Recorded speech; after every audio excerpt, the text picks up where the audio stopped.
पश्चिम बंगाल में कोरोना का कहर जारी है। पिछले 24 घंटों के दौरान पश्चिम बंगाल में 19,847 नए कोरोना संक्रमित मरीज मिले हैं और 159 लोगों की मौत हो गई है। तो वहीं भारत बायोटेक अपनी वैक्सीन कोवैक्सीन के तीसरे डोज का क्लिनिकल ट्रायल करने जा रही है। इस क्लिनिकल ट्रायल के लिए भारत बायोटेक को central drug standard controller organisation की सब्जेक्ट एक्सपर्ट कमेटी से अनुमति मिल चुकी है। पश्चिम बंगाल की सीएम ममता बनर्जी भवानीपुर विधानसभा क्षेत्र से उपचुनाव लड़ेंगी और विधानसभा की सदस्यता हासिल करेंगी। इससे पहले पश्चिम बंगाल के मंत्री शोभनदेव चट्टोपाध्याय ने शुक्रवार को भवानीपुर विधानसभा सीट से एमएलए पद से इस्तीफा दे दिया। उन्होंने आज विधानसभा में अपना इस्तीफा विधानसभा अध्यक्ष विमान बनर्जी को सौंप दिया। दिग्गज विधायक ने कहा कि इस सीट को मुख्यमंत्री ममता बनर्जी के लिए स्वतः ही छोड़ा है। हालांकि उन्होंने यह नहीं बताया कि यह फैसला उन्होंने स्वेच्छा से लिया या फिर यह टीम का फैसला है। बता दें कि शोभनदेव चट्टोपाध्याय ने भवानीपुर में बीजेपी के उम्मीदवार रुद्रनील घोष को 50,000 से अधिक वोट से पराजित किया था। बता दें कि पिछले 2 चुनाव विधानसभा से लड़ने के बावजूद ममता बनर्जी इस बार विधानसभा चुनाव नंदीग्राम से लड़ी थी, लेकिन चुनाव में हैट्रिक जीत और 213 सीटों पर जीत हासिल करने के बावजूद नंदीग्राम में बीजेपी नेता और पूर्व सुपरस्टार शुभेंदु अधिकारी से 1956 वोट से हार गई थी। नंदीग्राम में मतदान और चुनाव परिणाम को लेकर काफी सुर्खियां बनी थी। इसे लेकर परस्पर आरोप प्रत्यारोप लगे थे। साल 2011 में टीएमसी के सत्ता में आने के समय भी ममता बनर्जी विधानसभा की सदस्य नहीं थी। उन्होंने पहली बार 2011 में यहाँ से उपचुनाव लड़ा था और विजयी रही थी। 2011 के चुनाव में उनकी पार्टी के सुब्रत बख्शी जीते थे, लेकिन बाद में उन्होंने ममता बनर्जी के लिए यह सीट खाली कर दी थी। ममता ने सीपीएम की नंदिनी मुखर्जी को 95,000 वोटों के अंतर से हराया था। बीजेपी तीसरे नंबर पर रही थी। इसके बाद 2016 के विधानसभा चुनाव में भी ममता बनर्जी ने भवानीपुर से जीत दर्ज की। इस बार उन्होंने पूर्व केंद्रीय मंत्री और कांग्रेस नेता दीपा दास मुंशी को हराया, लेकिन 2011 के मुकाबले ममता को 29.79% कम वोट मिले। ममता बनर्जी के जीत का अंतर भी मात्र 25,301 वोट तक सिमट गया। कांग्रेस प्रत्याशी दीपा को 40,219 वोट मिले, जबकि दीदी को 65,520 वोट मिले। इस साल भी बीजेपी तीसरे नंबर पर थी, लेकिन इस बार विधानसभा चुनाव में कांटे के टक्कर के बीच ममता बनर्जी ने नंदीग्राम से चुनाव लड़ने की घोषणा की थी और हार का सामना करना पड़ा। वहीं पश्चिम बंगाल में कोरोना संक्रमण के बढ़ते मामलों के बीच ममता बनर्जी की सरकार ने बैंक कर्मियों को कोरोना वॉरियर्स का दर्जा देने का निर्णय किया है।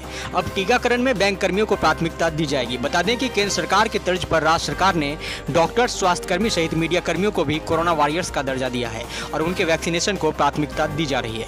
बता दें कि कोरोना महामारी के बाद कई सेक्टरों में वर्क फ्रॉम होम मोड में काम हो रहा है, लेकिन बैंकों के मामले में ऐसा कभी नहीं हो पाया। महामारी की शुरुआत से ही उन्हें हर दिन ऑफिस जाकर काम करना पड़ रहा है और बैंक में रोजाना सैकड़ों लोग आते हैं। ऐसे में कर्मचारियों के संक्रमित होने का खतरा काफी ज्यादा रहता है।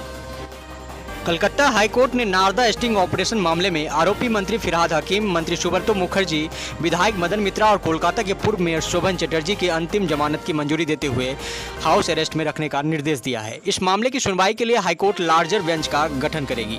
वह लार्जर बेंच मामले की अगली सुनवाई करेगी। बता दें कि कलकत्ता हाईकोर्ट में शुक्रवार को 11 बजे से कार्यवाहक मुख्य न्यायाधीश राजेश बिंदल और न्यायमूर्ति अरिजीत बनर्जी की खंडपीठ में सुनवाई शुरू हुई, लेकिन कार्यवाहक मुख्य न्यायाधीश राजेश बिंदल ने जमानत याचिका को खारिज करने के पक्ष में राय दी, जबकि न्यायमूर्ति अरिजीत बनर्जी मुखर्जी जमानत के पक्ष में थे।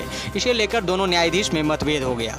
उसके मद्देनजर लार्जर बेंच गठन करने का निर्णय किया गया, जो इस मामले की अगली सुनवाई करेगी। बता दें कि इस मामले की गुरुवार को ही सुनवाई होनी थी, लेकिन सुनवाई के निर्धारित समय से कुछ घंटे पहले कलकत्ता हाईकोर्ट ने एक बयान जारी कर कहा कि अपरिहार्य कारणों से आज सुनवाई नहीं हो रही है।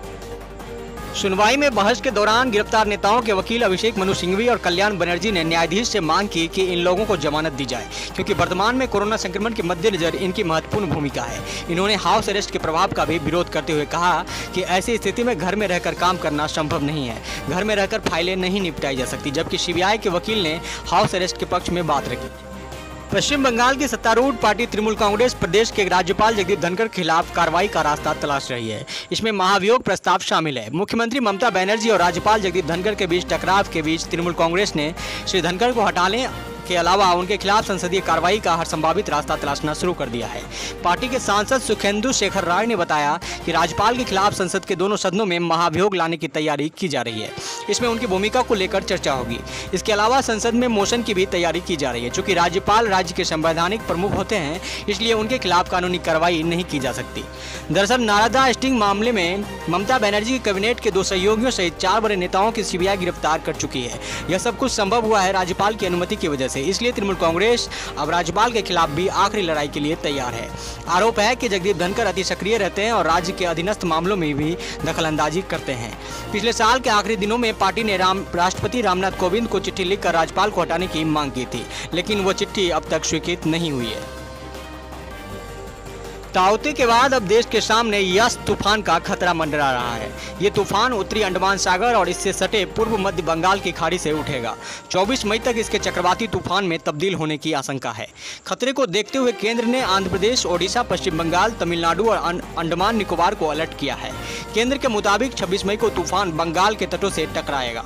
केंद्र ने 5 राज्यों से कहा है कि कोविड मरीजों को सुरक्षित जगहों पर पहुंचाने की तैयारी रखें। सभी अस्पतालों में पर्याप्त पावर बैकअप होना चाहिए। इमरजेंसी कमांड सिस्टम और इमरजेंसी ऑपरेशन सेंटर और कंट्रोल रूम को तुरंत एक्टिव करें। नोडल ऑफिसर तैनात करें और उसकी कॉन्टैक्ट डिटेल स्वास्थ्य मंत्रालय को उपलब्ध कराएं। तटवर्ती राज्यों के सभी जिलों में हॉस्पिटल डिजास्टर मैनेजमेंट प्लान को शुरू कर दें। इन जिलों के अस्पतालों में आपातकालीन स्थितियों के लिहाज से तैयारियों का रिव्यू भी कर लिया जाए। जो इलाके तूफान के रास्ते में आ रहे हैं, वहां के सामुदायिक चिकित्सा केंद्रों और अस्पतालों से मरीजों की ऊंचाई वाले इलाकों में बड़े अस्पतालों में शिफ्टिंग का एडवांस प्लान तैयार। इंडियन कोस्ट गार्ड ने भी अपनी तैयारी शुरू कर दी है। हवाई जहाज यूनिटों, एम्बुलेंस और डॉक्टरों की टीम को स्टैंड बाय पर रखा गया है। यहाँ के तटीय इलाकों और समुद्र में मछली पकड़ने पर भी रोक लगा दी गई है। मछुआरों को पास के बंदरगाह पर लौटने के लगातार निर्देश दिए जा रहे हैं।